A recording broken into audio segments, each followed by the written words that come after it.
Data centers for AI are at the center of controversy. Their intensive computing capacity requires increasing amounts of energy and therefore more fresh water to cool servers and infrastructure. The result? Increasing socio-environmental impacts. We see this in the United States, which has more than 50% of the world's data centers and has seen these impacts increase with the emergence of AI. Thus, it's not uncommon today to find citizen protests and data centers projects being questioned in the media. Meanwhile, as the economy increasingly relies on AI, these energy and water-hungry data centers are expected to multiply worldwide. Furthermore, governments at different levels are offering tax exemptions to increase construction of data centers, mostly without requiring clear, ambitious environmental standards in return. Thus, in the midst of a climate and ecological crisis, indeed a crisis of extinction of species and ways of life, the growth of data centers for AI is not good news for the planet or climate mitigation goals. According to the International Energy Agency, data center electricity consumption could more than double by 2030, reaching almost 945 terawatt hours, with AI as the main driver of this growth. This is slightly higher than the current total electricity consumption of Japan, the world's fourth largest economy. Furthermore, the agency warns that even with technological efficiency, absolute demand will grow faster than energy improvements can offset it. And the big tech companies confirm this. For example, Microsoft increased its total emissions by 29% compared to 2020, and Google increased its emissions by 48% since 2019. This means that AI is not reducing emissions, but rather expanding its carbon footprint when we most need to reduce it. The reason is that fossil fuels supply this enormous energy demand. In fact, the International Energy Agency reports that in 2024, more than half of the electricity consumed by data centers came from fossil fuels, about 50% from coal and 26% from natural gas. This should be the norm until 2030, when the most serious entry of renewable sources is expected. But will renewable be able to supply data centers if there are no legal frameworks in place to prevent the construction of new fossil fuels power plants? In reality, we are seeing the opposite happen. The vast energy demand from data centers is a perfect opportunity to develop new fossil fuel-based projects.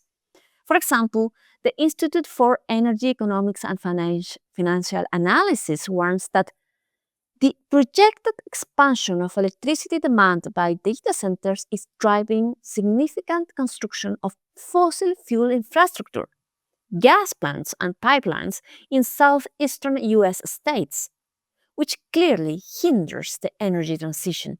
The result? AI not only consumes more energy, but also prolongs dependence on fossil fuels. But that's not all. Those who pay for new investment in both fossil and green energy infrastructure are often the user themselves. The Institute for Energy Economics and Financial Analysis published a series of reports in 2025 analyzing the case of data centers and the energy demand of artificial intelligence in the United States. They all point to a central warning. The rapid growth of data centers is forcing expansion of fossil fuel infrastructure that are likely to be oversized, meaning these investments do not always respond to real or proven demand, but rather to inflated projections. The risk is that consumers will end up paying for unnecessary infrastructure while slowing down the transition to clean energy. Similar concerns are happening in Ireland, the country with the highest concentration of data centers in Europe. An investigation by the Sunday Independent found that this expansion and maintenance costs are shared among all users of the system, including domestic consumers, through fixed charges or network fees included in the monthly bill. The result? Ordinary citizens end up partially financing the infrastructure that allows big tech companies, data centers to operate. But data centers not only consume enormous amount of electricity, they also emit air pollutants that directly affect human health.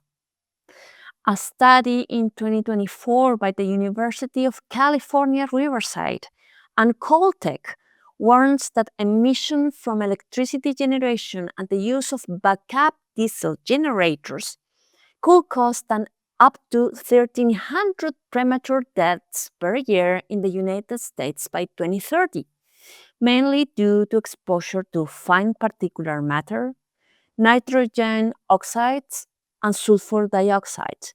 These substances are responsible for respiratory and cardiovascular diseases, as well as increased premature mortality. The health impact is already visible. An estimated $5.4 billion in medical expenses over the last 5 years are linked to pollution generated by data centers.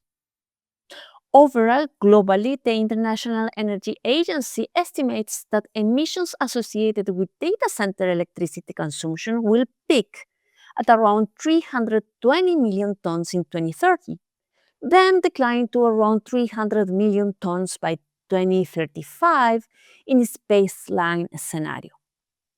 Although this represents only about 1% of global emissions from energy combustion, the serious issue is that it is one of the few sectors where emissions are expected to increase in the next decade, along with road transport and aviation. But here is the paradox. Road transport and aviation already pay environmental taxes or carbon prices in almost all jurisdictions through fuel taxes, emission charges, or their inclusion in carbon trading systems. In contrast, artificial intelligence and data centers pay absolutely nothing directly for their carbon footprint, despite their rapid growth and the pressure they exert on electricity grids. So, if traditional emitting sectors already contribute, why should the digital sector, one of the new major consumers of fossil fuel energy, be exempt? Fiscal and climate consistency requires that AI pay the same, an environmental tax proportional to its actual emissions.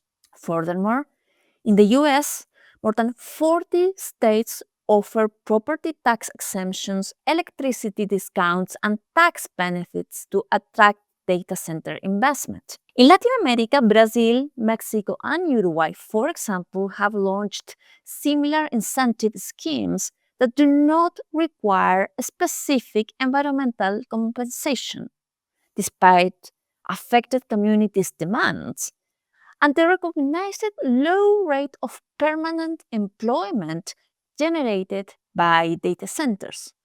Only about 30 employees per data center. Thus, states lose tax revenue while financing infrastructure for companies that increase global emissions.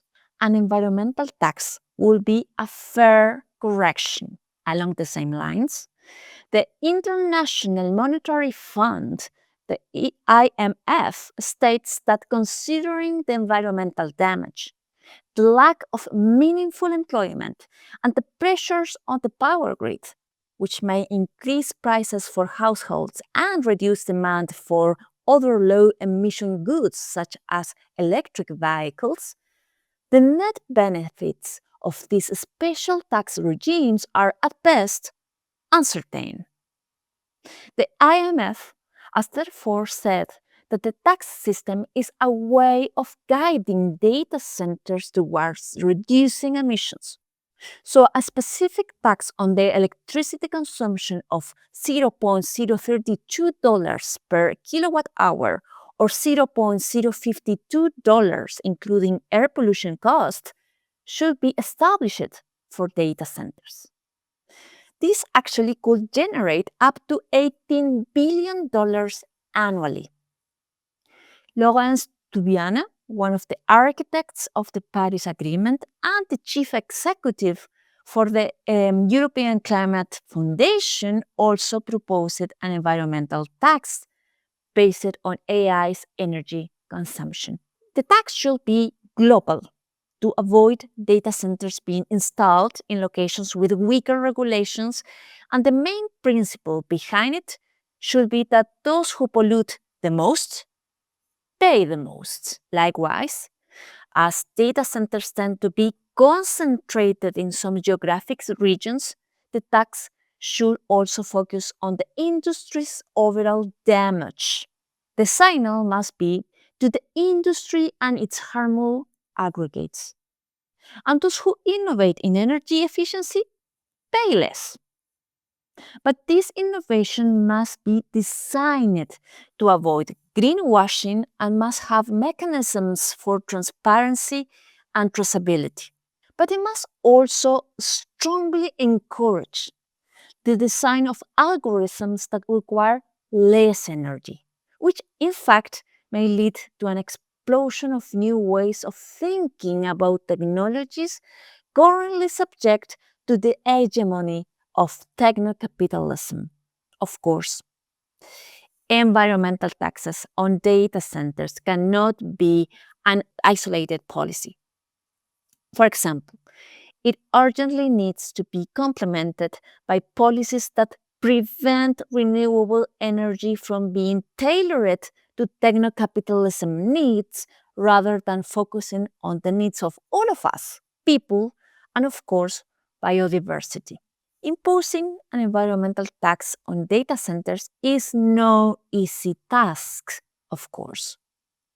But its urgency is real, and its window of opportunity for innovation is unique. Thank you very much.